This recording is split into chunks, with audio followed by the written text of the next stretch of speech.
इस वक्त मैं मौजूद हूँ कोयटा शहर के दूसरे बड़े अस्पताल सिविल हॉस्पिटल में। और यहाँ आज एक अजीब मंज़र है, वो इस तरह कि यंग डॉक्टर्स जो कि गुज़िश्ता एक माह से एहतजाज पर हैं, यानी मुकम्मल बाइकाट पर हैं।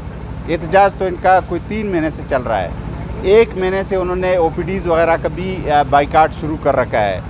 तो कल से उन्होंने ओपीडीज़ के बाइकाट के ख़ात्मे का ऐलान किया, लेकिन वो लोग जहाँ ओपीडीज़ के लिए हॉस्पिटल में जगह है वहाँ बैठने की बजाय उन्होंने ओपन स्पेस में ओपीडीज़ लगा दिया और यहाँ पे मरीज़ों को चेकअप करना शुरू कर दिया है। डॉक्टर साहब, आप लोगों ने एहतजाज तो ख़त्म किया, लेकिन बेहतर ये नहीं होता कि आप लोग जहाँ ओपीडीज़ है वहाँ बैठ के आप लोग जो है ना मरीज़ों को चेकअप करते, जिस तरह मामूल के चेक कर रहे थे, तो यहाँ क्यों आप लोगों ने ओपन स्पेस में लगाए?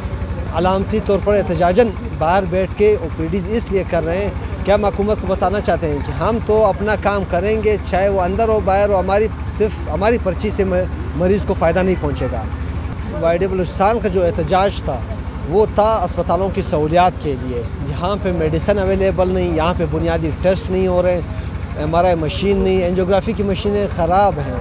हुकूमत दावे तो कर रही है कि हम डिमांड्स मान चुके हैं, लेकिन अभी तक अस्पताल में प्रैक्टिकली कुछ नहीं हुआ। अस्पताल हुकूमत ओन नहीं करती, लेकिन हम यहाँ पे इन अस्पतालों में अपने घर से ज़्यादा वक्त गुजारते हैं। हमने इस अस्पताल में सहूलियात चाहिए, चाहे इसके लिए हुकूमत को हेल्थ का बजट बढ़ाना पड़े, कुछ भी करना पड़े, यहाँ पे इसको प्राइवेटाइजेशन से हमने रोकना होगा। इस वक्त बजट के हवाले से सेहत के शोबे पे जो तीसरा बड़ा जो बजट का हिस्सा है वो सेहत के शोबे पे खर्च हो रहा है, लेकिन इसके बावजूद भी लोग मुतमईन नहीं हैं और लोगों का ये कहना है कि वो दूर दराज के इलाकों से इधर इलाज के लिए कोयटा आते हैं, तो यहाँ जो डॉक्टर्स हैं वो एहतजाज कर रहे होते हैं।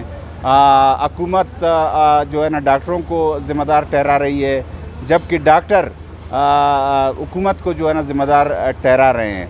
तो इस वक्त इस हवाले से जो सबसे ज़्यादा मुश्किलात हैं वो मरीज़ों को दरपेश है और मरीज़ों का ये कहना है कि हुकूमत को चाहिए कि जो डॉक्टरों के मसले मसाइल हैं जायज़, उनको फौरी तौर पे हल करे, ताकि वो उनको जो सरकारी अस्पतालों से जो इलाज मुआलजे की सहूलियात मिल रही थी वो बहाल हो।